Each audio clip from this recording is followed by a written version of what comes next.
di masosolusyonan ang korupsyon sa Pilipinas. Lalo pang tumindi ang korupsyon sa bansa. Ang korupsyon po ay hindi titigil sa ating bansa. Sa bawat pisong ninanakaw ng tiwaling opisyal, isang pamilya o isang bata ang nawawala ng kinabukasan. Ilang taon na tayong pinapangakuan, pero nasaan ang kaunlaran ng bayan? Sa politika marami ang nangangako, pero ilan lang ang tumutupad.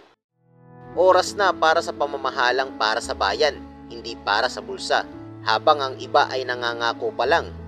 Si Pastor Apollo Kibuloy may nagawa na. Kanyang isinusulong maunlad na bayan sa pamamagitan ng zero corruption. Ang totoong pagbabago, hindi lang sinasabi, ginagawa.